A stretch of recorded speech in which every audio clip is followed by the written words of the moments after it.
دونوں میاں بیوی بیڈ پر کمبل میں بیٹھے ہوئے ہوتے ہیں اور میں نہ دوپٹے کی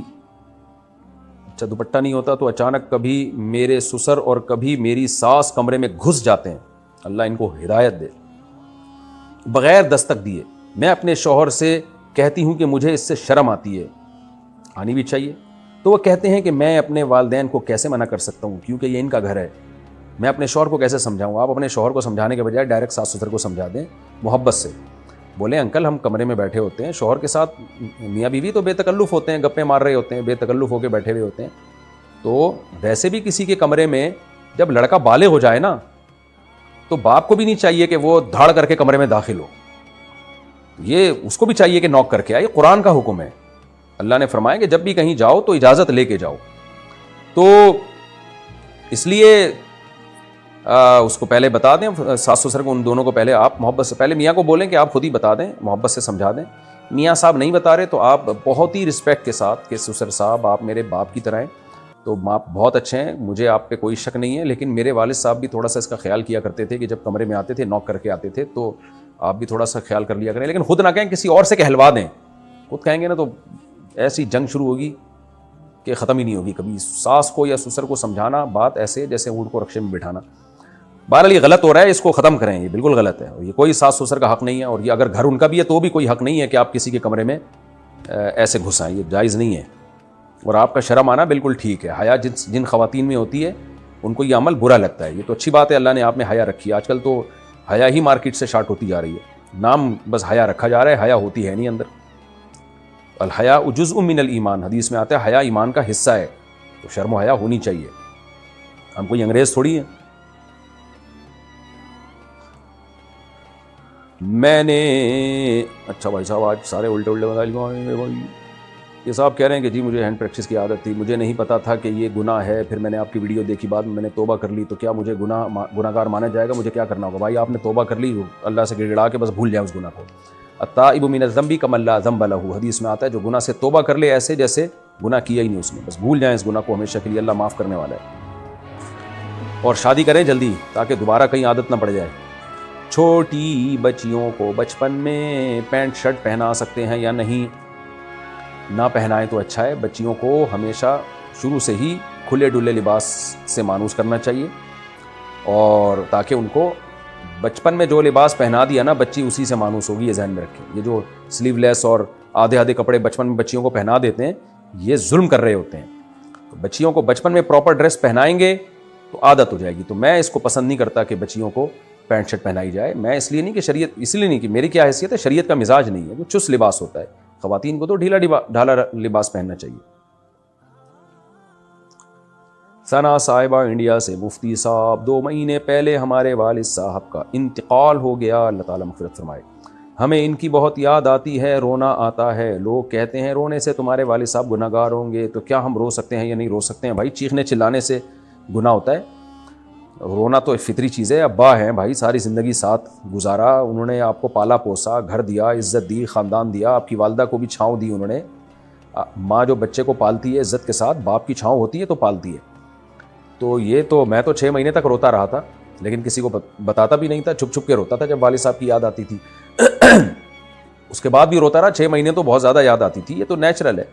البتہ بس خود سے غم بڑھانا شریعت میں اچھا نہیں، یہ سوچ کے صبر کریں بھائی سب نے جانا ہے، ایمان پر موت ہوئی ہے، اعمال پہ موت ہوئی ہے، جو تھوڑی بہت کوتاہیاں ہوئی ہیں تو ہمیں اللہ نے توبہ کا آپشن دیا ہے، ہم توبہ کریں گے ان کے لیے، مغفرت کی دعا کریں گے ان کے لیے،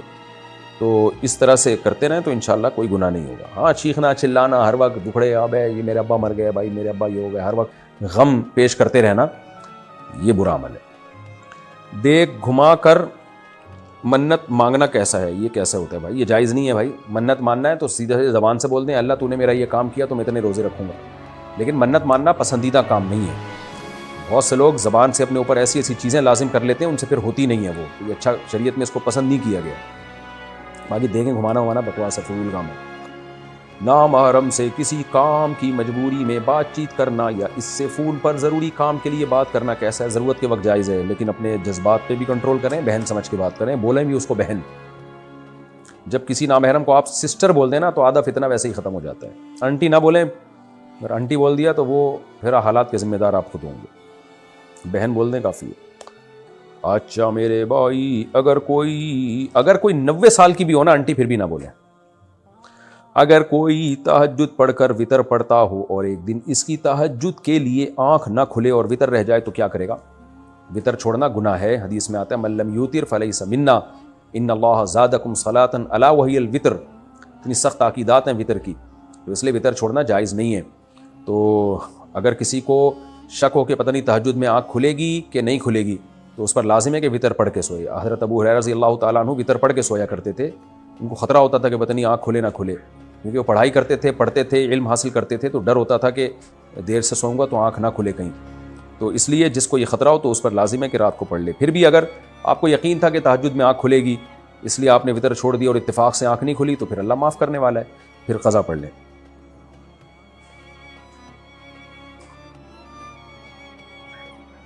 سکھوں کے گردوارے میں جو لنگر ملتا ہے، کیا مسلمان اس کو کھا سکتے ہیں؟ دیکھیں، مذہبی رسومات میں کسی کی بھی شرکت جائز نہیں ہے. سکھوں کے ساتھ دوستی بھی رکھ سکتے ہیں آپ، یعنی ایک ایز اے انسانیت، جیسے سب سے اچھی طرح سے ملتے ہیں، یعنی یہ دوستی مراد ہے میری، تو ان سے بھی آپ اچھی طرح سے ملیں. گفٹ بھی دیا جا سکتا ہے اگر آپ کے سکھ لوگ دوست ہیں، لیکن مذہبی رسومات میں شرکت جائز نہیں ہے. ہاں، گردوارہ میں جانا صرف دیکھنے کے لیے کہ ان کی عبادت کیسے ہوتی ہے، یا ویسے ہی یعنی کوئی معلومات کے لیے اگر آپ جا رہے ہیں، نارمل آدمی کے لیے تو یہ بھی ٹھیک نہیں ہے. نارمل سے مراد عام آدمی، یہ نہیں کہ اب نارمل کے لیے جائز ہے، مطلب یہ کہ عام لوگوں کے لیے. لیکن جن کو کچھ معلومات لینی ہو یا کوئی خاص حکمت ہو تو وہ ایک الگ بات ہے، تو جانا جائز ہے، لیکن ان کی مذہبی رسم میں شرکت کرنے کی اجازت نہیں ہے. تو ویسے گھومنے پھرنے اگر آپ چلے جائیں تو کوئی حرج نہیں ہے، لیکن وہاں جا کے لنگر کھانا یا وہاں ان کی کسی مذہبی رسم میں شرکت کرنا یہ ٹھیک نہیں ہے. اگر یہ لنگر ان کی مذہبی رسم ہے، اگر لنگر مذہبی رسم نہیں ہے، ویسے ہی لنگر بٹ رہا ہو، کھا لیں، پھر فری پھوکٹ کی چیز مل رہی ہے تو کھانے میں کیا حرج ہے. کیونکہ بعض دفعہ ویسے ہی لنگر بٹ رہا ہوتا ہے نا، بھائی مذہبی، جیسے ہماری مسجد میں بعض دفعہ لنگر بٹ رہا ہوتا ہے، تو وہ لنگر یہ نہیں ہوتا کہ وہ مذہبی رسم کے طور پر کسی نے دیکھا مسجد میں نمازی آئے ہوئے ہیں، چلو میری طرف سے کھانا ہو گیا. تو ایسے ہی اگر گردوارہ لفظ ہے نا، یہ گردوارہ، اگر اس میں ویسے ہی لوگ بیٹھے ہوئے ہیں، سکھ لوگ گئے ہوئے ہیں، کسی نے کھانا تقسیم کر دیا اور آپ نے بھی 2 نوالے کھا لیے، اور مذہبی کوئی رسم نہ ان کی، مذہبی کا مطلب یہ ہے کہ ان کے خاص دن ہیں جن میں عبادت بھی ہوتی ہے اور پھر کھانا بھی ہے، ان کے مذہب کا حصہ ہے، پھر ٹھیک نہیں ہے. لیکن ویسے ہی کوئی کہیں کھانا کھا لے جا کے اور کھانا حلال ہو تو جائز ہے. لیکن بہرحال ان چیزوں سے ایوائڈ کریں میرے بھائی، بس ویسے ہی سلام دعا رکھیں. میں نے پڑھا ہے کہ اللہ اور اس کے رسول صلی اللہ علیہ وسلم کے معاملے میں کسی کی بات نہ مانو، اور میرے والد صاحب کہتے ہیں کہ تم ٹوپی اور داڑھی نہ رکھو، کیا میں ان کی بات مانوں یا نہیں؟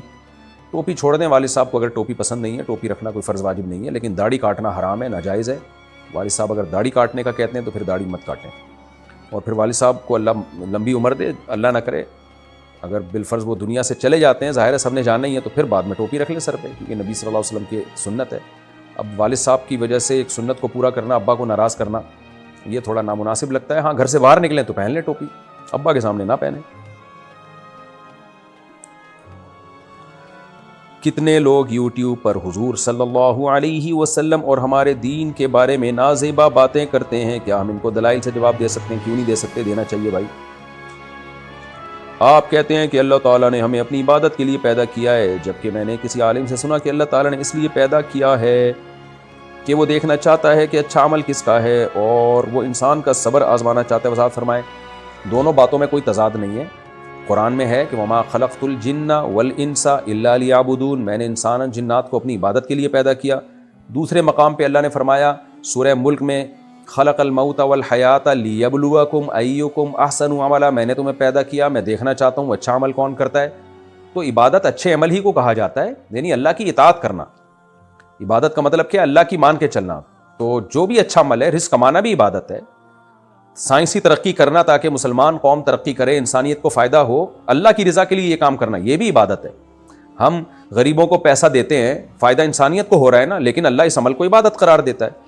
تو ایک ہی چیز ہے جس کو 2 مختلف الفاظ سے تعبیر کیا جاتا ہے. تو میری بات میں اور علماء کی بات میں کوئی تضاد نہیں ہے. عبادت کرنا، نیک عمل کرنا ایک ہی چیز کے 2 نام ہیں.